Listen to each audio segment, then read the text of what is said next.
Lisons Corinthiens chapitre 10, du verset 1 au verset 12. Frères, je ne veux pas que vous ignoriez que nos pères ont tous été sous la nuée, qu'ils ont tous passé au travers de la mer, qu'ils ont tous été baptisés en Moïse, dans la nuée et dans la mer, qu'ils ont tous mangé le même aliment spirituel et qu'ils ont tous bu le même breuvage spirituel, car ils buvaient à un rocher spirituel qui les suivait, et ce rocher était Christ. Mais la plupart d'entre eux ne furent point agréables à Dieu, puisqu'ils périrent dans le désert. Alors, ici, dans 1 Corinthiens 10, l'homme de Dieu nous rappelle ce qui se passait dans le désert. Le peuple de Dieu, la traversée de la mer Rouge était une forme de baptême. La manne dans le désert était la communion au corps de Christ. L'eau du rocher, dont le Seigneur a ordonné à Moïse de frapper le rocher, et l'eau a jailli, et le peuple se sont désaltérés, était le sang de Christ. Ce que nous prenons aujourd'hui, quand nous avons pris l'engagement de suivre Dieu. Or, ceux qui ont participé à la traversée, ce sont des personnes qui ont suivi Dieu. Ceux qui ont participé à la consommation de la manne, ce sont ceux qui ont suivi Dieu. Ceux qui ont bu l'eau du rocher, ce sont ceux qui ont suivi Dieu. De même que ceux qui viennent à la table du Seigneur. De même que ceux qui partent aux eaux du baptême. De même que ceux qui prennent la coupe du Seigneur. Mais ici, il dit, la plupart n'ont pas été agréables à Dieu. Donc, ce n'est pas parce que tu es baptisé, ce n'est pas parce que tu prends le repas du Seigneur, ce n'est pas parce que tu es dans la maison de Dieu tous les jours que forcément tu peux être enfant de Dieu. Un enfant de Dieu, la suite va nous dire, c'est celui qui s'éloigne des impuretés. Un enfant de Dieu, c'est celui qui s'éloigne des impuretés et qui suit Dieu selon sa parole, sans se détourner ni à gauche ni à droite. Vous voyez, avec Israël, la plupart ne furent point agréables à Dieu. Parce qu'à un certain niveau, ils ont cherché à raisonner. Amen. On continue. Nous continuons au verset 6. Or, ces choses sont arrivées pour nous servir d'exemple, afin que nous n'ayons pas de mauvais désirs comme ils en ont eu. Ça veut dire, ayant reçu les instructions, il s'agit ici de la loi et de ses ordonnances. Ils n'ont pas gardé. Et Dieu fit périr ensuite ceux qui étaient rebelles. Et il dit alors que c'est un exemple pour la génération qui vient, afin qu'ils apprennent à craindre Dieu en leur personne. Afin qu'ils apprennent à craindre Dieu. Car la plupart ne furent point agréables à Dieu. Je dis ici, pour ceux qui sont contents, nous sommes dans une église où on prêche la sanctification, ou le péché. Si Dieu est dans cette église et que tu ne mets pas la parole de Dieu en pratique, c'est que Dieu est présent, mais toi tu es absent. C'est ta coque qui est là. Mais je t'exhorte ce soir d'être là, corps, âme et esprit, pour faire la volonté de Dieu entièrement selon la parole de Dieu. Amen. On continue. Nous continuons au verset 7. Ne devenez point idolâtres comme quelques-uns d'eux, selon qu'il est écrit. Le peuple s'assit pour manger et pour boire. Les autres sont devenus idolâtres Ne devenons point idolâtres comme quelques-uns. Beaucoup sont morts de l'idolâtrie. Beaucoup sont morts de l'ivrognerie. Beaucoup sont morts de l'impudicité. Beaucoup sont morts de toutes sortes de péchés.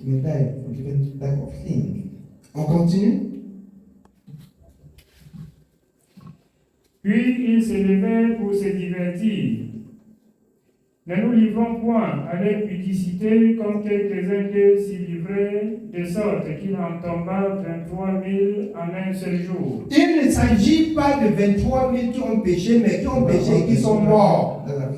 Or, le salaire du péché, c'est la mort. Le don gratuit de Dieu, c'est la vie éternelle. Quand quelqu'un est tombé dans l'impudicité, certainement, pour certains, ils vivent. Mais pour Dieu, cette personne est morte. On oublie. Pourquoi? Pour Dieu, on oublie. On continue. Nous continuons au verset 9. Ne tentons point le Seigneur comme le tentaient quelques-uns d'eux qui périssent par les serpents. Ne tentons point le Seigneur. Il s'agit ici de quoi? Après avoir reçu la connaissance de la vérité, après avoir appris ce que Dieu veut qu'on fasse et qu'on revient à être rebelle, c'est la tentation. Ce que Dieu a dit, c'est ce que nous devons faire. Ne tentons point le Seigneur. On écoute, on comprend, on dit Amen, mais on fait le contraire. C'est la tentation. C'est la tentation. Ils ont tenté Dieu et ils ont vu ses œuvres. Ne tentons point le Seigneur comme nos prédécesseurs ont fait et ils ont vu à quel niveau Dieu peut agir. Parce que ceux qui le tentaient périssaient par une mort subite.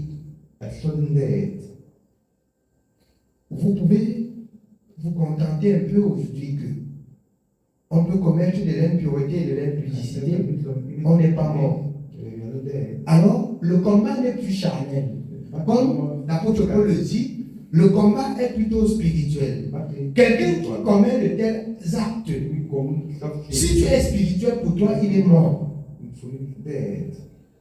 Pour toi, il est mort. Pour toi, il n'existe plus. De l'impureté, de l'impudicité, tel qu'il mourait dans la chair aujourd'hui, pour toi, la personne est morte. Donc, tout recommence sans la personne. Tout passe sans la personne. Tout s'arrange sans la personne. Les morts n'ont point de part avec les vivants. Les morts n'ont point de part dans l'Ecclésiaste avec les vivants. Amen. On continue. Nous sommes au verset 10. Ne murmurez point comme murmuraient quelques-uns d'eux qui périssent par l'exterminateur. Le problème de certains n'était que des murmures. Et beaucoup ne savent pas que les murmures sont aussi coupables que l'impudicité. Beaucoup ne savent pas. C'est pour ça qu'on peut descendre là, on traverse la barrière, on se met à raconter de n'importe quoi. Dieu, l'homme peut ne pas voir. De grâce, si tu aimes Dieu et que tu viens dans la maison de Dieu, fais ce que Dieu a dit pour être en accord avec Dieu. Sinon, tu peux être en accord avec nous, mais séparé de Dieu. Donc tu passes ta vie dans la maison de Dieu pour rien. Que Dieu nous aide. Que Dieu nous aide. Amen. Oui, bien aimé, jusqu'au verset 12. Nous sommes au verset 11. Ces choses-là sont arrivées pour servir d'exemple et elles ont été écrites pour notre instruction à nous qui sommes parvenus à la fin des siècles. C'est pour servir d'exemple et pour nous donner la leçon. Hébreux 13:8. Jésus-Christ est le même hier, aujourd'hui et éternellement. Si vous voulez, croyez. Si vous voulez, ne croyez pas. Si vous voulez, soyez impudiques, soyez rebelles. Si vous voulez, sanctifiez-vous, marchez dans la sainteté. Chacun recevra de Dieu selon la mesure de sa foi. Amen. Ainsi donc, que celui qui croit être debout prenne garde de tomber. Si tu sens que tu es debout, prends garde de tomber. Prends garde de tomber. Or, dit-il, toujours dans le livre des Corinthiens, la mauvaise, 1 Corinthiens 16:33, la mauvaise compagnie corrompt les bonnes mœurs. Si tu es debout, prends garde de tomber. C'est chacun qui fabrique son soutien. C'est chacun en quelque sorte qui fabrique sa béquille. C'est chacun qui fabrique sa béquille. Pendant que les gens choisissent la béquille, pendant que les gens choisissent le magazine, tu choisis les trucs de maïs là. Ça se casse en route, c'est ton problème. Ceux qui ont pris le magazine, ce sont les sages. Vous avez vu les 7 vierges? C'est pas ça? Les folles qui attendaient l'époux. C'est pas ça? Combien étaient folles? 5. Et combien étaient sages? Bien-aimé, que celui qui a des oreilles entende. Que celui qui veut être sage entende. Vous pouvez jouer à la maison, étant dans la maison de Dieu, ayant trouvé grâce aux yeux de l'Éternel. Vous pouvez jouer avec la parole. Ça ne dit rien à un homme, mais ça vous disqualifie du royaume des cieux. Ainsi, alors, l'homme de Dieu, Jude, en a aussi parlé de la foi qui a été transmise aux saints une seule fois pour toutes. Prenez Jude. Vous lisez à partir du verset 1. Épître de Jude, nous commençons au verset 1. Jude, serviteur de Jésus-Christ et frère de Jacques, à ceux qui ont été appelés, qui sont aimés en Dieu le Père et gardés pour Jésus-Christ, que la miséricorde, la paix et la charité vous soient multipliées. Bien-aimés, comme je désirais vivement vous écrire au sujet de notre salut commun, je me suis senti obligé de le faire afin de vous exhorter à combattre pour la foi qui a été transmise au sein une fois pour toutes. De combattre pour la foi qui a été transmise au sein une fois pour toutes. Donc le sage sait que j'ai saisi l'occasion d'être sauvé. C'est-à-dire, on sauve quelqu'un du noyade, de l'océan, qui ne connaît pas nager. Il saute, il tombe dedans. Ça dit quoi? Il veut mourir. Il veut mourir. La foi qui a été transmise aux saints une fois pour toutes.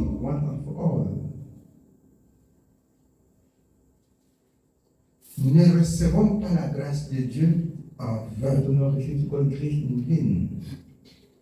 Reconnaissons que Jésus-Christ a souffert l'ignominie.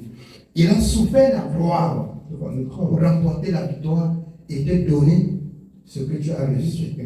Donc, tu devrais connaître le prix de la croix. Tu devrais connaître le prix de la souffrance à la croix. Afin de ne pas jouer avec Dieu. Afin de ne pas pécher contre Dieu. Amen. Nous continuons dans Jude. Continuons au verset 4. Car il s'est glissé parmi vous certains hommes dont la condamnation est écrite depuis longtemps, des impies qui changent la grâce de notre Dieu en dissolution et qui réunit notre seul Maître et Seigneur Jésus-Christ. Je veux vous rappeler, à vous qui savez fort bien toutes ces choses, que le Seigneur, après avoir sauvé le peuple et l'avoir tiré du pays d'Égypte, fit ensuite périr les incrédules, qu'il a réservés pour le jugement du grand jour, enchaînés éternellement par les ténèbres, les anges qui n'ont pas gardé leur dignité, mais qui ont abandonné leur propre demeure. Amen. L'apôtre Jude nous rappelle ce que l'apôtre Paul tout à l'heure a dit. Le Seigneur, après avoir sauvé ceux qui sont partis de l'Égypte, fut ensuite péri les rebelles. Même les anges qui sont venus en mission, qui n'ont pas respecté, honoré leur mission, ils sont enchaînés quelque part pour attendre le jugement et la condamnation. Que Dieu nous donne de nous dépouiller et de le servir comme sa parole l'indique, sans faire la philosophie. Amen. Oui, bien, on continue. Nous continuons au verset 7. Que Sodome et Gomorrhe et leurs villes voisines, qui se livraient comme eux à l'impudicité et à des vices contre nature, sont donnés en exemple, subissant la peine d'un feu éternel. Malgré cela, ces hommes aussi, entraînés par leur rêverie, souillent pareillement leur chair, méprisent l'autorité et injurient les gloires. Injurient les gloires, méprisent l'autorité et ils commettent toutes sortes d'impuretés. Alors, le jugement et la condamnation leur sont réservés. N'imitons pas le mal, peuple de Dieu, imitons le bien. Car ces choses leur sont arrivées pour nous servir d'exemple, afin que nous ne fassions pas comme eux dans leur temps. Amen. Nous sommes au verset 9.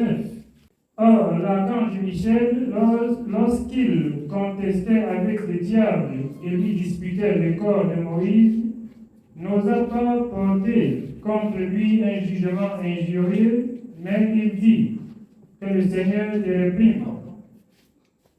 Que le Seigneur te réprime. Lorsqu'il disputait le corps de Moïse, il ne l'a pas insulté, mais il a remis le jugement à l'Éternel. Oui, on continue. Nous continuons au verset 10. Eux, au contraire, ils parlent d'une manière injurieuse de ce qu'ils ignorent, et ils se corrompent dans ce qu'ils savent naturellement comme les brutes. Malheur à eux, car ils ont suivi la voie de Caïn, ils se sont jetés pour un salaire dans l'égarement de Balaam. Ils se sont perdus dans la révolte de Corée. Ce sont des écueils dans vos agapes, faisant impudemment bonne chair. Ce sont des écueils dans vos agapes. Ça veut dire, bien aimé, des piqûres dans votre repas. Il s'agit ici des faux circoncis. Ceux qui sont au milieu des enfants de Dieu et qui ne marchent pas selon la parole de Dieu. Ils constituent pour vous un piège pour que vous perdiez le salut. Ils constituent pour vous des pièges pour que vous perdiez le salut. C'est pour ça que j'aime souvent dire, je n'ai pas cru avec quelqu'un. Je n'ai pas cru pour quelqu'un. J'ai cru pour sauver mon âme. Il n'y a personne pour m'empêcher de sauver mon âme. Personne ne m'empêchera de sauver mon âme. Déjà que la parole de Dieu dit, c'est un engagement d'une bonne consciente. Je suis conscient de l'engagement que j'ai pris vis-à-vis de mon Dieu. Je n'ai pas besoin de demander la permission à quelqu'un pour craindre et servir mon Dieu. Amen. Oui, bien aimé. Nous continuons au verset 11. Malheur à eux, car ils ont suivi la voie de Caïn, ils se sentent jetés pour un salaire dans l'égarement de Balaam. Ils se sentent perdus dans la révolte de Corée. Ce sont des écueils dans vos agapes, faisant impunément bonne chère, se repaissant eux-mêmes. Ce sont des nuées sans eau, poussées par le vent, des arbres d'automne, sans fruits, 2 fois morts déracinés. Des vagues furieuses de la mer, rejetant l'écume de leurs impuretés. Des astres errants, auxquels l'obscurité des ténèbres est réservée pour l'éternité. C'est aussi pour eux qu'Enoch, le 7e depuis Adam, a prophétisé en ces termes. Voici, le Seigneur est venu avec ses saintes myriades pour exercer un jugement contre tous et pour faire rendre compte à tous les impies parmi eux de tous les actes d'impiété qu'ils ont commis et de toutes les paroles injurieuses qu'ont proférées contre lui des pécheurs impies. Ce sont des gens qui murmurent, qui se plaignent de leur sort, qui marchent selon leur convoitise, qui entrent à la bouche des paroles hautaines, qui admirent les personnes par motif d'intérêt. Mais vous, bien-aimés, souvenez-vous des choses annoncées d'avance par les apôtres de notre Seigneur Jésus-Christ. Ils vous disaient qu'au dernier temps, il y aura des moqueurs marchant selon leur convoitise impie. Ce sont ceux qui provoquent des divisions, hommes sensuels n'ayant pas l'esprit. Pour vous, bien-aimés, vous édifiant vous-même sur votre très sainte foi et priant par le Saint-Esprit, maintenez-vous dans l'amour de Dieu en attendant la miséricorde de notre Seigneur Jésus-Christ pour la vie éternelle. Reprenez les uns ceux qui contestent, sauvez-en d'autres en les arrachant du feu, et pour d'autres encore, ayez une pitié mêlée de crainte, haïssant jusqu'à la tunique souillée par la chair. Or, à celui qui peut vous préserver de toute chute et vous faire paraître devant sa gloire irrépréhensible et dans l'allégresse, à Dieu seul, notre Sauveur, par Jésus-Christ notre Seigneur, soit gloire, majesté, force et puissance, dès avant tous les temps, et maintenant et dans tous les siècles. Amen. Amen. C'est le message de ce soir. De celui qui a des oreilles entendre ce que l'Esprit dit aux églises. Amen.